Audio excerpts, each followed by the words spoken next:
Hello दोस्तों, स्वागत है आपका प्रियंका लर्निंग क्लासेज में। 66वीं बीपीएससी को ध्यान में रखकर बिहार लोक सेवा आयोग द्वारा पूछे गए क्वेश्चन का सीरीज चलाया जा रहा है। इसके अंतर्गत हम लोग इतिहास के क्वेश्चन को देखते हैं ताकि हम लोग को एक अनुमान हो सके कि आयोग द्वारा कैसा क्वेश्चन पूछा जाता है। तो चलिए हम लोग देखते हैं इतिहास के क्वेश्चन। तो आइए हम लोग देखते हैं बीपीएससी द्वारा 56वीं से 59वीं बीपीएससी में कैसा इतिहास का क्वेश्चन आया था, उसे देखते हैं। तो पहला टॉपिक है प्राचीन भारत से क्वेश्चन को देखते हैं। तो पहला क्वेश्चन है, निम्नलिखित में से कौन हड़प्पा और मोहनजोदड़ो के उत्खनन से संबंधित नहीं थे? तो ये थे बीएस स्मिथ। इसकी व्याख्या देखिए। दिए गए विकल्पों में आर.डी. बनर्जी और के.एन. दीक्षित, एम.एस. वत्स और एम.एन. वतन ने 1953 में ईस्वी रंगपुर गुजरात की खोज की थी। ये सभी भारतीय पुरातत्व हड़प्पा और मोहनजोदड़ो के उत्खनन से संबंधित थे, जबकि बी ए स्मिथ विदेशी इतिहासकार थे। इन्होंने भारत के इतिहास में संबंधित कई पुस्तकों की रचना की, जिसमें the Oxford history of India and art of India E the early history of India प्रमुख है। नेक्स्ट हम लोग देखते हैं, गौतम बुद्ध ने अपना प्रथम उपदेश कहाँ दिया था? तो सारनाथ में दिया था। इसकी व्याख्या हम लोग देखें। 6 वर्ष की तपस्या के बाद 35 वर्ष की आयु में वैशाख पूर्णिमा के दिन बोध गया में निरंजना नदी के तट पर ज्ञान प्राप्त करने के उपरांत गौतम बुद्ध ने सारनाथ में अपना प्रथम धर्मोपदेश दिया। यह घटना धर्मचक्र परिवर्तन कहलाती है। गृह त्याग की घटना महानिष्क्रमण तथा ज्ञान प्राप्ति की घटना संबोधि कहलाता है। वे 5 ब्राह्मण जिन्हें बुद्ध ने अपने प्रथम उपदेश दिया था, कौंडिन्य, वाष्प, मैद्रिक, अश्वजित और महा नाम है। नेक्स्ट क्वेश्चन देखते हैं, इंडिका के लेखक कौन है? तो ये मेगास्थनीज है। इसकी हम लोग व्याख्या देखें। मौर्यकालीन इतिहास के जानने का सबसे प्रमुख स्रोत यूनानी राजदूत मेगास्थनीज द्वारा लिखी गई इंडिका है। इसे यूनान के शासक सेलुकस ने अपना दूत बनाकर चंद्रगुप्त मौर्य के दरबार में भेजा। चंद्रगुप्त को यूनानियों ने सेंडोकोटस कहा था। चंद्रगुप्त ने अंतिम समय में जैन धर्म स्वीकार कर लिया था। चंद्रगुप्त की मृत्यु श्रावणबेलगोला वर्तमान कर्नाटक में चंद्रागिरी पर्वत पर हुई थी। चंद्रगुप्त का जैन गृह भद्रबाहु था। चंद्रगुप्त की संलेखना विधि से शरीर का त्याग कर दिया गया था। विष्णुगुप्त चाणक्य का उपनाम था, जिसने अर्थशास्त्र की रचना की थी। प्लिनी एक यूनानी यात्री तथा लेखक था, जिसने प्रथम शताब्दी में भारत की यात्रा की खोज की और नेचुरल हिस्ट्री के नाम से यात्रा वेदांत लिखा। डायमेकस सीरिया के शासन एयोकस प्रथम राजदूत था, जो मौर्य सम्राट बिंदुसार के दरबार में भेजा गया था। नेक्स्ट है, प्राचीन भारत का नेपोलियन किसे कहा जाता है? तो समुद्रगुप्त को कहा जाता है। समुद्रगुप्त की विजय गाथा से प्रभावित होकर बी.एस. स्मिथ ने उन्हें भारत का नेपोलियन की संज्ञा दी थी। समुद्रगुप्त का दरबारी कवि हरिसेन था।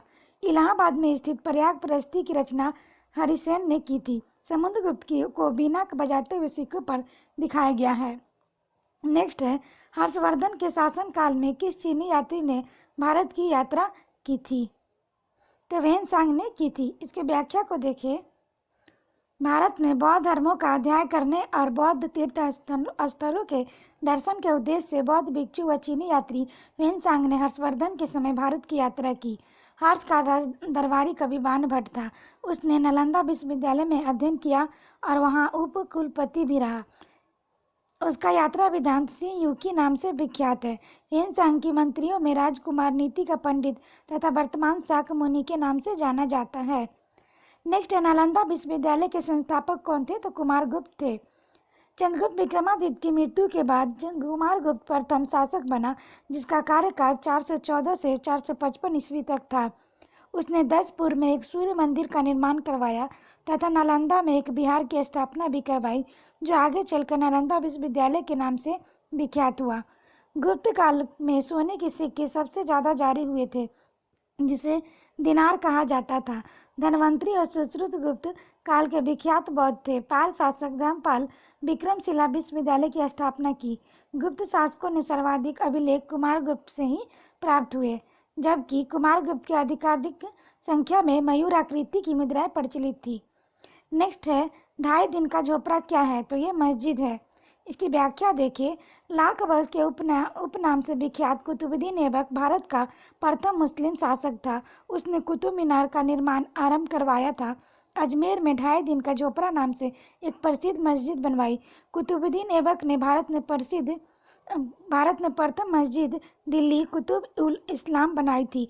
इसने कुतुब मीनार का निर्माण करवाया था। इसकी मृत्यु लाहौर में पोलो खेलते समय हुई थी। नेक्स्ट है, तुजुक ए बाबरी किस भाषा में लिखा गया है? तो इसका आंसर हो जाएगा तुर्की भाषा में। इसकी व्याख्या देखिए, भारत में मुगल वंश के संस्थापक बाबर ने चगताई तुर्की में तुजुक ए बाबरी या बाबरनामा की रचना की। बाबरनामा का फारसी अनुवाद अब्दुल्ला की खाने खाना ने किया था। यह बाबर की आत्मकथा है। यह खानवा के युद्ध जीतने के बाद गाजी की उपाधि धारण की। बाबर पितृपक्ष से तैमूर और मातृपक्ष से चंगेज का वंशज था। नेक्स्ट है, हल्दीघाटी के युद्ध में महाराणा प्रताप की सेना के सेनापति कौन थे? तो हकीम खां थे। इसकी व्याख्या देखिए, हल्दीघाटी का युद्ध 1576 ईस्वी में मेवाड़ के शासक महाराणा प्रताप व मुगल शासक अकबर के बीच हुआ था। इस युद्ध में मुगल सेना का नेतृत्व राजा मान सिंह एवं राजपूत सेना का नेतृत्व स्वयं महाराणा प्रताप और उन सरदारों जिसमें अफगान सरदार हकीम खान सुर प्रमुख था ने किया था। रायगढ़ में शिवाजी के राज्याभिषेक के बाद छत्रपति की उपाधि धारण की। नेक्स्ट है, शिवाजी की राजधानी कहाँ थी? तो रायगढ़ में थी। इसकी व्याख्या देखिए, शिवाजी का जन्म 20 अप्रैल 1627 को पूना के शिवनेरी के दुर्ग में हुआ था। शिवाजी का राजधानी रायगढ़ महाराष्ट्र में थी। शिवाजी के राजा पुरोहित गंगा भट्ट थे और गुरु रामदास थे। अब हम लोग आधुनिक भारत के क्वेश्चन देखते हैं। 1857 में भारत का गवर्नर जनरल कौन था? तो ये कैनिंग था। इसकी व्याख्या देखिए, गवर्नर जनरल के पद पर कैनिंग की नियुक्ति 1858 में हुई थी। 1857 के महाविद्रोह के बाद 1858 में एक अधिनियम पारित किया गया। भारत का शासन कंपनी के ब्रिटिश सरकार ने अपने हाथ में ले लिया। गवर्नर जनरल का पद नाम बदल कर वायसराय कर दिया गया। वायसराय पद पर कैनिन 1862 ईस्वी तक रहा। कैनिन ने न्यायिक सुधारों के अंतर्गत इंडियन हाई कोर्ट 1661 व बम्बई कलकत्ता मद्रास एक उच्च न्यायालय की स्थापना की। नेक्स्ट क्वेश्चन है, निम्नलिखित में से कौन सा कथन सही है? तो हो जाएगा पहला कथन सही है। 1857 में दरभंगा, डुमराव और हटवा के महाराजाओं और साथी जमींदारों ने आदमी तथा पैसे से अंग्रेजों की मदद की थी। नेक्स्ट है, पागल पंथ की स्थापना किसने की थी? तो यह करमशाह ने की थी। नेक्स्ट है, फराजी कौन थे? तो हाजी सहीमतुल्लाह के अनुयायी। इसके बारे में देखिए, फराजी आंदोलन 1818वीं और 19वीं सदी के पूर्वी बंगाल में होने वाला एक धर्म सुधार आंदोलन था जिसका नेतृत्व फरीदपुर के हाजी सहीमतुल्लाह ने किया था। नेक्स्ट है, रामोसी विद्रोह का सही रूप से भौगोलिक इलाके में हुआ था तो पश्चिमी घाट में हुआ था। इसका नेतृत्व बलवंत फकरी के नेतृत्व में हुआ था। नेक्स्ट है, बघेरा विद्रोह हुआ था। तो ये है बघेरा विद्रोह 1819 से 20 वर्तमान गुजरात के बड़ौदा में वहाँ के शासक गायकवाड़ के विरुद्ध में हुआ था। नेक्स्ट क्वेश्चन है, new lamp of old lake श्रृंखला 1893 से 94 में सर्वहारा वर्ग के साथ संपर्क से बाहर होने के लिए कांग्रेस की आलोचना की गई थी। इस लेखों का लेखक था अरविंद घोष। इसके बारे में हम लोग देखिए, अरविंद घोष गरम दल के नेता थे। इन्होंने वंदे मातरम पत्र का प्रकाशन किया था। ए हुम द्वारा 1885 में कांग्रेस की स्थापना की गई थी। गोपाल कृष्ण गोखले ने 1905 में बम्बई में सर्वेंट ऑफ इंडिया सोसाइटी की स्थापना की। बाल गंगाधर तिलक ने अंग्रेजी में मराठा तथा मराठी में केसरी समाचार पत्र का प्रकाशन किया। नेक्स्ट है, बंग भंग के बाद कौन सा आंदोलन शुरू हुआ था? तो स्वदेशी आंदोलन शुरू हुआ था।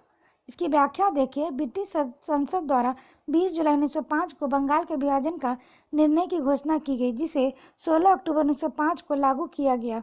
इसके विरुद्ध में कांग्रेस अधिवेशन 1905 में जिसकी अध्यक्षता गोपाल कृष्ण गोखले ने की, जिसमें स्वदेशी अपनाने तथा विदेशी बहिष्कार आंदोलन का अनुमोदन किया गया। उस समय बंगाल का वायसराय लॉर्ड कर्जन था।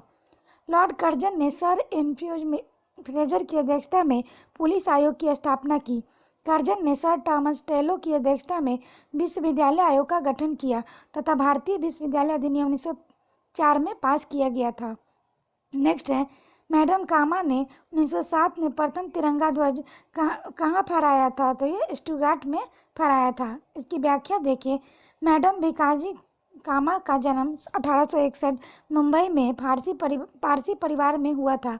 1907 में उन्होंने स्टुटगार्ट में हुए सोशलिस्ट कांग्रेस अधिवेशन में प्रथम तिरंगा ध्वज लहराया। उन्होंने इंग्लैंड में भारतीय युवाओं को संगठित किया और प्री इंडिया सोसाइटी की स्थापना की और वंदे मातरम नामक समाचार पत्र निकाल कर अपनी क्रांतिकारी भावनाओं को मुखर अभिव्यक्ति दी। स्टुटगार्ट की जर्मनी में है। नेक्स्ट है, इंडियन नेशन कांग्रेस के प्रथम भारतीय महिला अध्यक्षा थी तो सरोजनी नायडू थी। इसकी व्याख्या देखिए। सरोजनी नायडू 13 फरवरी 1879 ईस्वी में हैदराबाद आंध्र प्रदेश में पैदा हुई। उनके पिता अघोरनाथ चट्टोपाध्याय मूल रूप से बंगाली थे।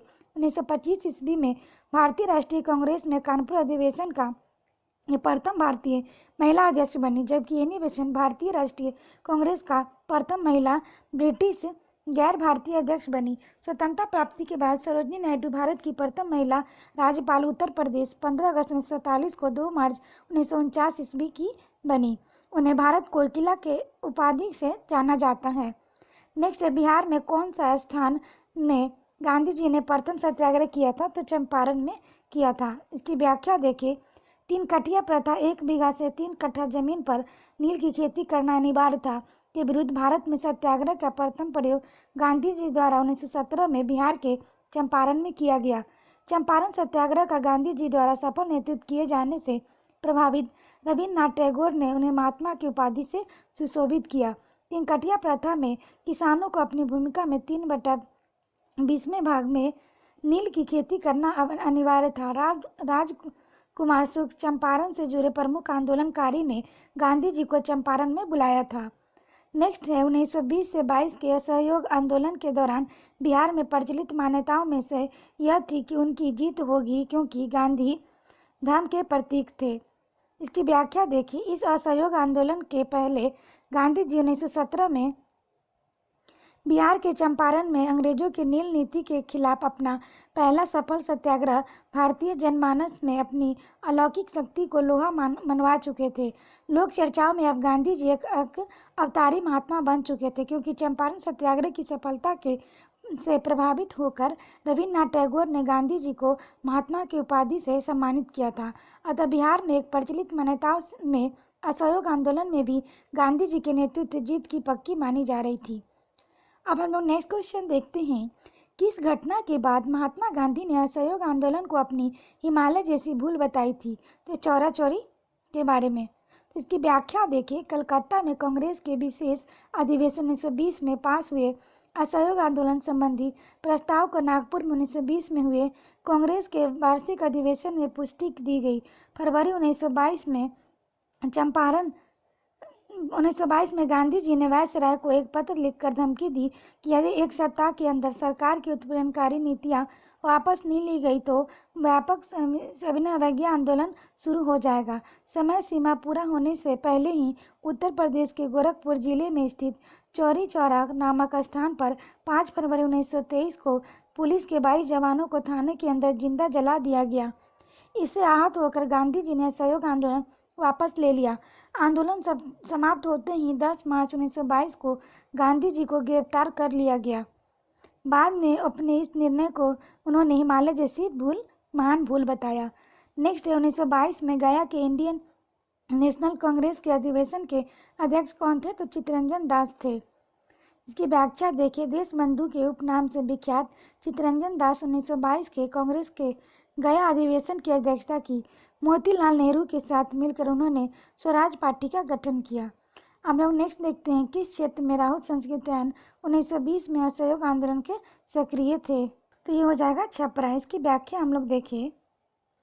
राहुल संस्कृत्यायन, जिनका वास्तविक नाम केदार पांडे था, लब्धि प्रतिष्ठित विद्वान स्वतंत्रता सेनानी थे। इन्होंने असहयोग आंदोलन के दौरान बिहार के छपरा में असहयोग आंदोलन को नेतृत्व किया एवं जेल गए। आज तो घुमक्कर जिज्ञासा इनका प्रसिद्ध यात्रा वेदांत है। नेक्स्ट क्वेश्चन हम लोग देखते हैं। स्वामी सहजानंद सरस्वती ने भूमि और जल मार्ग के राष्ट्रीयकरण की मांग के साथ अखिल भारतीय संयुक्त किसान सभा का गठन किया तो 1930 के दशक में किया। इसकी व्याख्या देखिए। सविनय अवज्ञा आंदोलन की समाप्ति के बाद स्वामी सहजानंद सरस्वती एनजी रंगा ने 11 अप्रैल 1926 को लखनऊ में अखिल भारतीय किसान सभा की स्थापना की थी। अखिल भारतीय किसान सभा के अध्यक्ष स्वामी सहजानंद थे और एनजी रंगा सचिव में चुने गए थे। नेक्स्ट है, किसने दुखी आत्मा दुखी हृदय जैसे चंद नामों के तहत लिखकर चंपारण के किसानों की दुर्दशा पर प्रकाश डाला? तो पीर मोहम्मद मुनीस ने डाला था। नेक्स्ट है, भारत की कम्युनिस्ट पार्टी और राष्ट्रीय स्वयंसेवक संघ की स्थापना के क्रमशः सबसे करीबी वर्ष को पहचानिए? तो 1925 1925। इसकी व्याख्या देखिए। राष्ट्रीय स्वयंसेवक संघ की स्थापना 27 सितंबर 1925 को केशव बलराम हेडगेवार ने की, जबकि भारत की कम्युनिस्ट पार्टी की स्थापना 1 दिसंबर 1925 को सिंगापुर में बेलूचेटियार में की गई थी। नेक्स्ट है, नेहरू रिपोर्ट देश की अध्यक्षता में एक कमेटी द्वारा तैयार किया गया था और इसका विषय था, तो इसका आंसर हो जाएगा मोतीलाल नेहरू की अध्यक्षता में और भारत की संवैधानिक व्यवस्था की व्याख्या को हम लोग देखते हैं। भारत सचिव लॉर्ड वेकेनहेड ने 21 नवंबर 1927 को यह चुनौती दी थी कि भारतीय ऐसा संविधान बनाए जो सभी दलों को मान्य हो। भारतीय नेताओं ने इस चुनौती को स्वीकार करते हुए 19 मई 1928 को मोतीलाल नेहरू की अध्यक्षता में 7 सदस्यीय समिति की स्थापना की, जिसे भारत के संविधान के सिद्धांतों का निर्णायक करना था। 10 अगस्त 1928 को नेहरू रिपोर्ट प्रस्तुत की गई। इस रिपोर्ट में भारत को पूर्ण औपनिवेशिक स्वराज का दर्जा देने की सिफारिश की गई तथा संयुक्त निर्वाचन पद्धति की मांग की गई। नेक्स्ट, निम्नलिखित में से कौन सा गोलमेज सम्मेलन 1932 में हुआ था? तो तीसरा हुआ था। इसका व्याख्या देखिए। साइमन आयोग की रिपोर्ट पर विचार हेतु लंदन में कुल 3 गोलमेज सम्मेलन आयोजित किए गए थे, जिसमें प्रथम गोलमेज सम्मेलन 12 नवंबर 1930 से 13 जनवरी 1931 तथा तृतीय गोलमेज सम्मेलन 17 नवंबर 1932 से 24 दिसंबर 1932 तक चला। 29 अगस्त 1931 को लंदन में हुए द्वितीय गोलमेज सम्मेलन में कांग्रेस के एकमात्र प्रतिनिधि गांधी जी शामिल हुए थे, जबकि प्रथम और तृतीय गोलमेज सम्मेलन में कांग्रेस ने प्रतिनिधित्व नहीं किया था। नेक्स्ट है, 20वीं सदी में प्रारंभिक वर्षों में कांग्रेस के विभाजन की प्रक्रिया शुरू हुई थी, तो कांग्रेस आंदोलन की रणनीतियों पर हुई थी। इसकी व्याख्या देखिए। 1907 के सूरत अधिवेशन में कांग्रेस 2 भागों में नरम दल और गरम दल में बंट गई। नरम दल में शामिल गोपाल कृष्ण गोखले, फिरोज शाह मेहता एवं सुरेंद्र नाथ बनर्जी थे, जबकि गरम दल के प्रमुख नेता लाला लाजपत राय, बाल गंगाधर तिलक एवं बिपिन चंद्र लाल बाल पाल थे। सूरत अधिवेशन की अध्यक्षता रास बिहारी घोष ने किया था। नेक्स्ट क्वेश्चन है, कैथरीन मेयो, एडर्स हैक्सले, चार्ल्स इंड्यूज और विलियम डिग्बी के बीच आम रिश्ता क्या था? तो ये उन्होंने ब्रिटिश शासन के दौरान भारत की हालत पर टिप्पणियां लिखी थी। नेक्स्ट क्वेश्चन है, निम्नलिखित पंक्तियों को किसने लिखा? सरफरोशी की तमन्ना अब हमारे दिल में है, देखना है जोर कितना बाजू ये कातिल में। तो ये राम प्रसाद बिस्मिल द्वारा लिखी गई थी। एक महान और अमर क्रांतिकारी थे। इनका जन्म 1897 में हुआ था। 1923 ईस्वी में वे हिंदुस्तान रिपब्लिक एसोसिएशन से जुड़े थे। उनका सैनिक इकाई के नेता बने उसकी सैनिक इकाई के नेता बने। काकोरी षड्यंत्र 1925 ईस्वी के तहत इस अभियोग चलाकर 19 दिसंबर 1927 को काकोरी कांड में गोरखपुर की जिला जेल में ही इन्हें फांसी दे दी गई। नेक्स्ट है, किसने 1921 में पहली बार पूर्ण स्वतंत्रता की मांग को उठाया था? तो मौलाना हजरत मोहानी।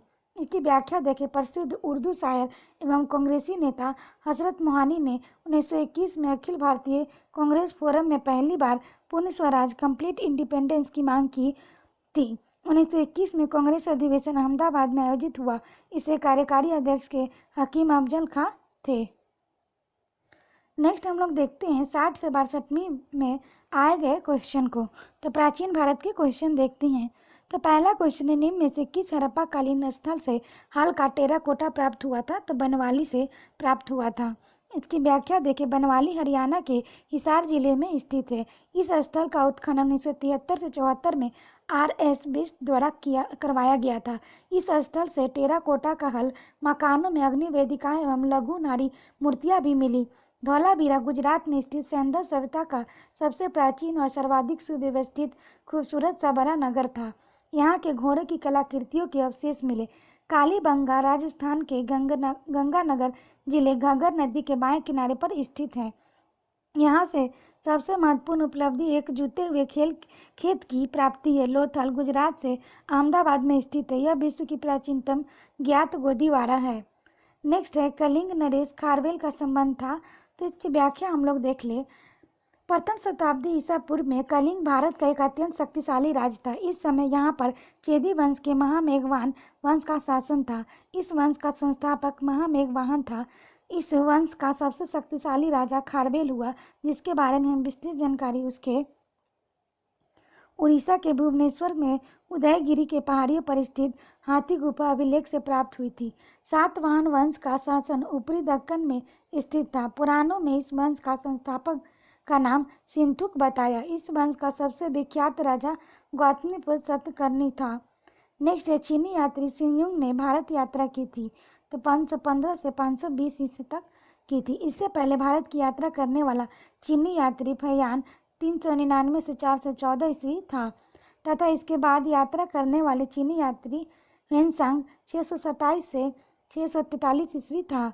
नेक्स्ट है किस प्रकार की भूमि को अपृहत कहा जाता था, तो बिना जोती हुई जंगली भूमि को कहा जाता था। नेक्स्ट है उदंतपुर शिक्षा केंद्र निम्न में से किस राज्य में अवस्थित था, तो ये बिहार में अवस्थित था। इसकी व्याख्या देखिए। बंगाल में शासन करने वाले पाल वंशी शासकों ने शिक्षा और साहित्य के विकास को अत्यधिक प्रोत्साहन दिया।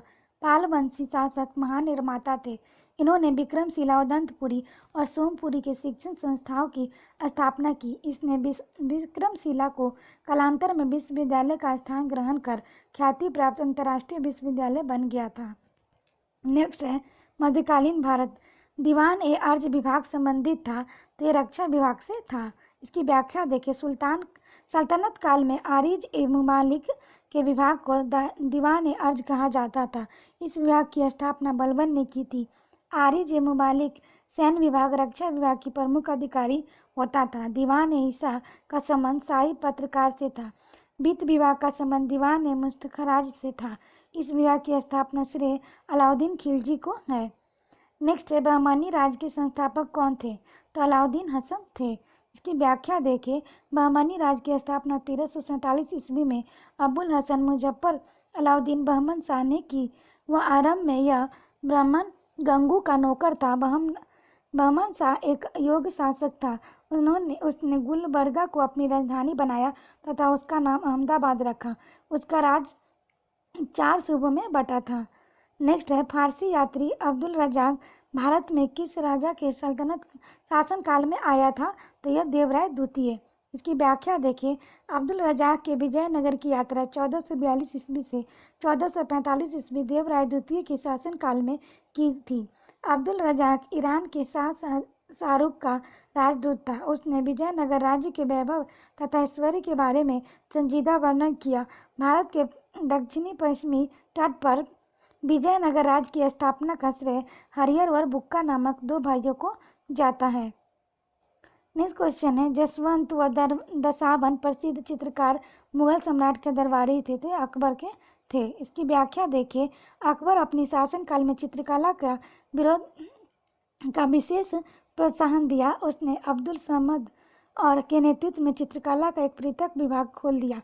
भारत में मुगल चित्रकला शैली को स्थापित करने का श्रेय अकबर को ही जाता है। उसने दरबार में प्रायः 100 अच्छे चित्रकार थे, जिनमें 17 को दरबार पर मुख्य स्थान था। इन चित्रकारों में अब्दुल समद और मीर सैयद अली, फर्रुखदीन, जमशेद, जसवंत व दसावन प्रमुख थे। नेक्स्ट है कर्नाट वंश के संस्थापक कौन था, तो यह नाने देव था। इसकी व्याख्या देखें। 11वीं सदी के अंत तक बिहार में पाल वंशों की सत्ता लगभग समाप्त हो चुकी थी। राम पालल के शासनकाल 1097 से 98 में तिरूर के कर्नाटक राज्य के उद्गम में हुआ था, जिसका संस्थापक नानादेव एक महान शासक था। इसका शासनकाल 1098 से 1133 तक था। इसकी राजधानी सिमरा व गढ़ थी, जो नेपाल की तराई के पूर्वोत्तर क्षेत्र में स्थित है।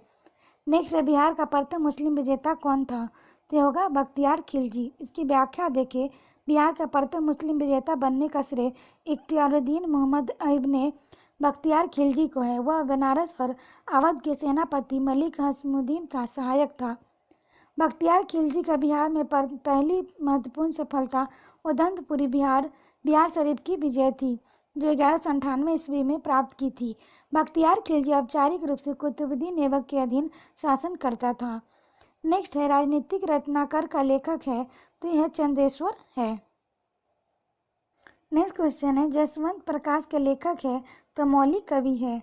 नेक्स्ट नालंदा बिहार का विध्वंस किया था, तो बख्तियार खिलजी ने किया था।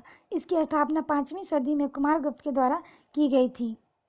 नेक्स्ट है कर्नाट वंश का अंतिम शासक कौन था, तो हरि सिंह था। इसकी व्याख्या देखें।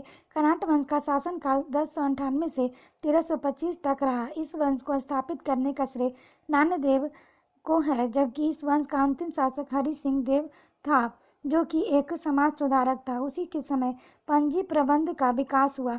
स्मृति का निबंध संबंधी रचनाएं भी उसी के काल में बड़ी संख्या में लिखी गई।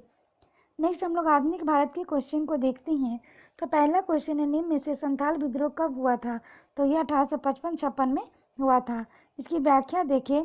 संथाल विद्रोह 1855-56 ईस्वी में हुआ था। इसका प्रभाव मुख्यतः भागलपुर से लेकर राजमहल वर्तमान अब झारखंड में स्थित समीपवर्ती क्षेत्रों में था।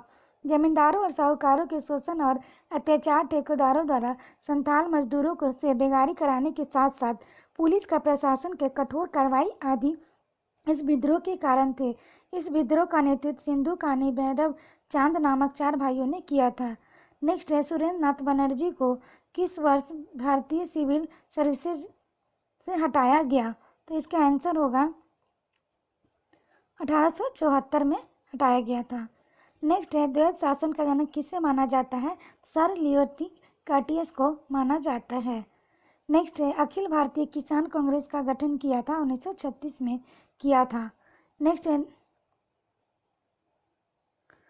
निम्न में से किस वायसराय के कार्यकाल में भारतीयों को राय बहादुर और खान बहादुर उपलब्धियां प्रदान करना प्रारंभ हुआ था, तो इसकी व्याख्या देखें। राय बहादुर और खान बहादुर उपाधियां अंग्रेजी हुकूमत द्वारा 1911 ईस्वी में शुरू की गई थी। उस समय भारत का वायसराय लॉर्ड हार्डिंग द्वितीय था। राय बहादुर हिंदुओं को दी जाने वाली उपाधि तथा खान बहादुर मुस्लिमों को दी जाती थी।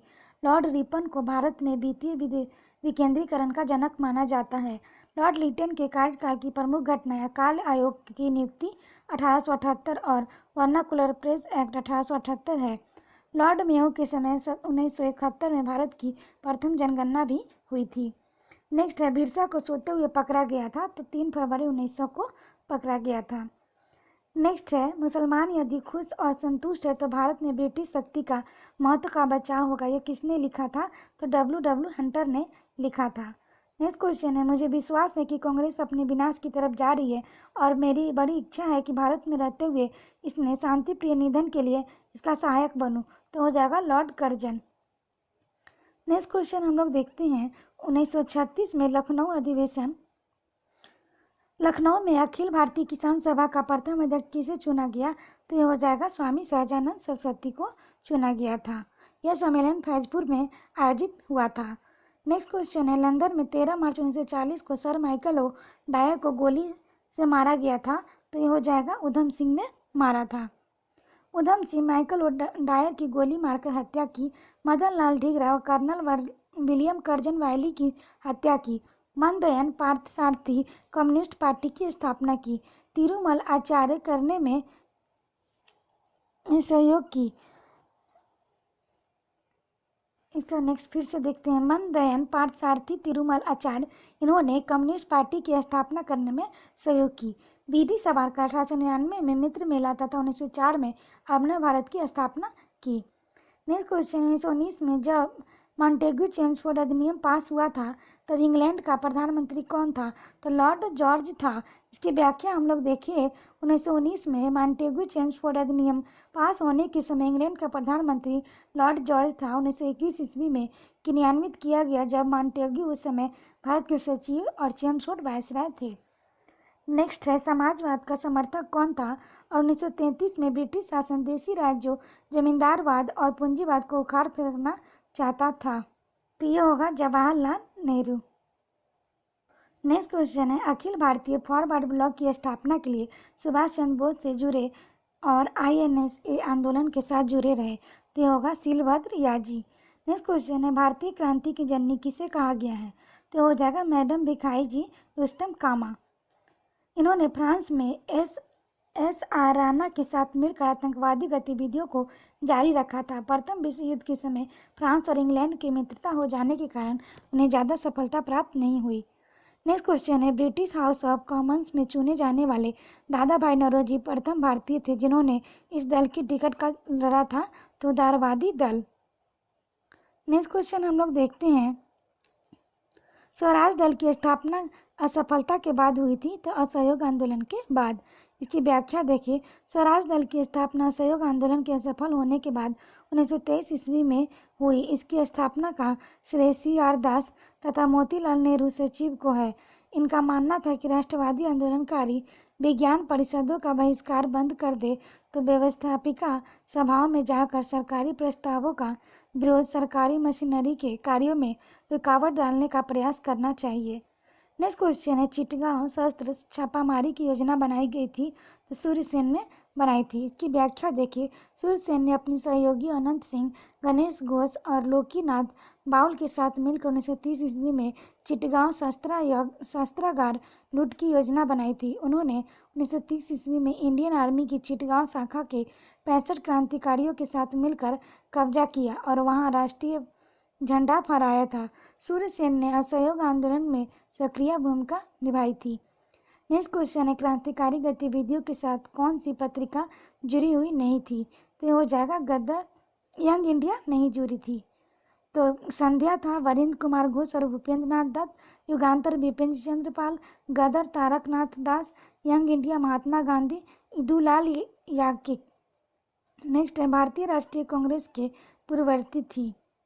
इसका आंसर होगा इंडियन एसोसिएशन ऑफ कलकत्ता की स्थापना 1876 ईस्वी में हुई। इसके प्रमुख नेता सुरेंद्रनाथ बनर्जी एवं आनंद मोहन बोस थे। यह भारतीय राष्ट्रीय कांग्रेस की पूर्ववर्ती संस्थाओं में एक महत्वपूर्ण संस्था थी। नेक्स्ट 1929 ईस्वी में खुदाई खिदमतकार को किसने संगठित किया था, तो अब्दुल गफार खान ने किया था। नेक्स्ट है, कैबिनेट मिशन भारत में आया था, तो हो जाएगा। इसका हम लोग व्याख्या देखें, कैबिनेट मिशन 24 मार्च 1946 को भारत दिल्ली पहुंचा। इस शिष्टमंडल में ब्रिटिश के कैबिनेट के 3 सदस्य Lord Pethick Lawrence, Sir Stafford Cripps एवं MB अलेक्जेंडर थे। इस मिशन को विशिष्ट अधिकार दिए गए थे तथा इसका कार्य भारत को शांतिपूर्ण सत्ता हस्तांतरण के लिए उपाय एवं संभावनाओं को तलाशना था और उपयुक्त दिए गए विकल्पों में से कोई उत्तर सही नहीं है। तो आज के लिए इतना ही दोस्तों, फिर मिलते हैं हम लोग नेक्स्ट वीडियो में। Thank you.